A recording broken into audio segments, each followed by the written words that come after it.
नमस्ते। संसारका सबै देशका झण्डाहरूलाई एकै ठाउँमा राखेर हेर्ने हो भने एउटा कुरा प्रष्ट देखिन्छ। लगभग सबै नै आयताकार छन्। तर एउटा झण्डा छ जो यो नियम मान्दैन, जो भिडमा बिल्कुलै फरक देखिन्छ। हो, आज हामी त्यही एउटा अनौठो झण्डाको कथाको तल्न गइरहेका छौं। प्रश्न उठ्छ, किन? आखिर किन यस्तो भयो? जब सारा संसार एउटा सजिलो, सिधा, आयताकार डिजाइनमा सहमत भयो, नेपालले चाहिँ किन यस्तो फरक बाटो रोज्यो? के यो कुनै संयोग मात्र थियो वा यसको पछाडि कुनै गहिरो रहस्य, कुनै कथा लुकेको छ? आउनुहोस् आज यही रहस्यको पर्दा उगारौं। पहिलो खण्डमा हामी यही हेर्नेछौं, यो झण्डा अरूभन्दा कसरी र कति फरक छ। सुरुमा यो बुझ्न जरुरी छ कि नेपालको झण्डा वास्तवमा कतिसम्म अनौठो छ। एकछिन सोच्नुस् त, संयुक्त राष्ट्रसङ्घको मुख्यालय, जहाँ विश्वका सबै देशका झण्डाहरू लाइनैले फहराइरहेका छन्, वा ओलम्पिकको उद्घाटन समारोह, त्यो आयताकार झण्डाहरूको समुद्रमा हाम्रो दुई त्रिकोण भएको झण्डा, त्यो त तुरुन्तै चिनिन्छ, होइन र? यो केवल एउटा डिजाइन मात्रै होइन, यो त विश्वमञ्चमा नेपालको एउटा छुट्टै, कहिल्यै नमेट्ने पहिचान हो। अब जाउँ दोस्रो खण्डमा, यसको इतिहास। यो जुन अनौठो आकार छ नि, यो कुनै आजको डिजाइनरले बनाएको आधुनिक डिजाइन बिल्कुलै होइन। यसको जरा त सयौं वर्ष पुरानो इतिहासमा गाडिएको छ। यो झण्डाको यात्रा साँच्चै लामो छ। सोच्नुस् त, धेरै पहिले प्राचीन कालमा नेपालका राजाहरूले युद्धमा यस्तै खालको त्रिकोणीय, जसलाई ध्वजा भनिन्थ्यो, प्रयोग गर्थे। अनि 18औं शताब्दीमा पृथ्वीनारायण शाहले जब नेपाल एकीकरण गर्नुभयो, उहाँले दुईवटा छुट्टा छुट्टै ध्वजालाई जोडेर एउटै बनाउनुभयो। समय बित्दै गयो र त्यही झण्डा राजाको मात्रै नभएर सारा नेपाली जनताको प्रतीक बन्न पुग्यो। यति महत्त्वपूर्ण भयो कि यसलाई पछि गएर संविधानमा नै लेखियो। त्यो दुईवटा ध्वजालाई जोड्नु भनेको खालि दुईवटा कपडाका टुक्रा जोड्नु जस्तो थिएन। त्यो त छरिएर रहेका साना साना राज्यहरू, फरक फरक मानिसहरूलाई एउटै राष्ट्रियताको धागोमा उनेर एउटा सिङ्गो देश बनाउने काम थियो। भन्न सकिन्छ, यो झण्डा आधुनिक नेपालको जन्मको साक्षी हो। ल, अब तेस्रो खण्डमा लागौं, यसको ज्यामितीय खाका। इतिहास त हामीले बुझ्यौं, तर प्रश्न उही छ, झण्डाको आकार आखिर यस्तै किन? हो, यसको पछाडि एउटा गजबको ज्यामितीय रहस्य लुकेको छ। यहाँ हरेक रेखा, हरेक कोणको हिसाब किताब छ, आफ्नै अर्थ छ। यो झण्डामा किन दुईवटा त्रिकोण छन् त? यसको अर्थ निकै गहिरो छ। जुन माथिल्लो त्रिकोण छ, त्यसले हाम्रो देशको अटल, स्थिर पहिचानलाई जनाउँछ, ठिक हिमाल जस्तै।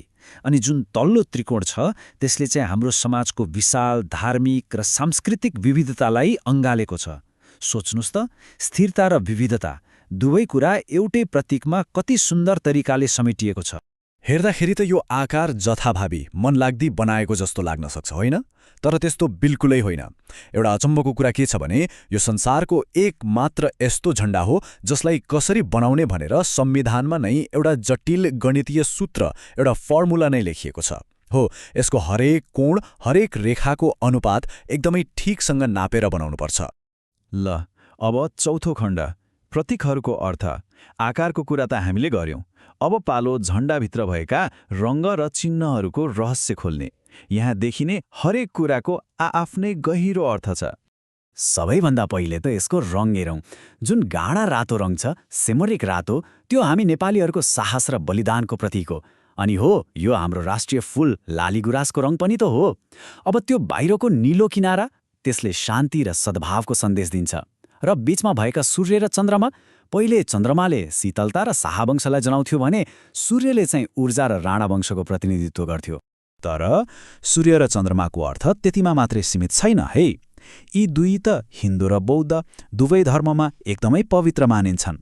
हो, यसरी हेर्दा झण्डाले नेपालको सबैभन्दा ठूलो शक्ति, हाम्रो धार्मिक सद्भाव र सहिष्णुतालाई पनि कति सुन्दर ढङ्गले प्रस्तुत गरेको छ।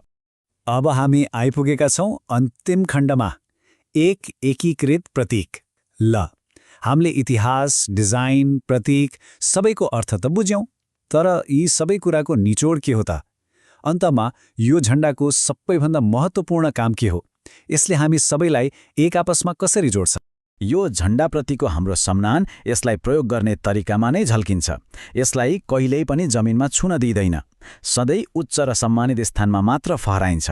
अनि यदि कुनै झण्डा पुरानो भयो वा च्यातियो भने त्यसलाई पनि त्यसै फ्याँकिँदैन, सम्मानपूर्वक जलाएर विसर्जन गरिन्छ। यी साना साना नियमहरूले नै राष्ट्रप्रतिको हाम्रो गहिरो आदरभाव देखाउँछ। साँच्चै हो, नेपालमा कति धेरै जात जाति भाषाभाषी संस्कृतिहरू छन्, तर यो भनाइले नै झण्डाको असली शक्तिलाई देखाउँछ कि चाहे कोही मधेसी होस्, पहाडी होस् वा हिमाली होस्, हामी सबै यही एउटै झण्डामुनि एउटै नेपाली हौं। त्यसैले त यो झण्डा एउटा कपडाको टुक्रा वा प्रतीक मात्रै होइन, यसले त हाम्रो साझा इतिहासलाई बोकेको छ, हाम्रो वर्तमानको सङ्घर्षलाई देखाएको छ र एउटा सुन्दर समृद्ध भविष्यको लागि हामी सबैले देखेको एउटै सपनालाई समेटेको छ। र अन्त्यमा एउटा प्रश्नमा आएर टुङ्ग्यौं, यदि हरेक झण्डाले आफ्नो कथा भन्छ भने हाम्रो यो झण्डाले संसारलाई के कथा सुनाउँछ होला? सायद यसले भन्छ होला, नियम तोड्न नडराउँ, आफ्नो पहिचान बनाऊ। सायद यसले भन्छ होला, विविधतामा पनि एकता सम्भव छ। र सायद यसले यो पनि भन्छ होला कि कहिलेकाहीँ सबैभन्दा अनौठो देखिने कुरामा नै सबैभन्दा गहिरो अर्थ लुकेको हुन्छ। यो नेपालको कथा हो, जुन एउटै झण्डामा बुनिएको छ।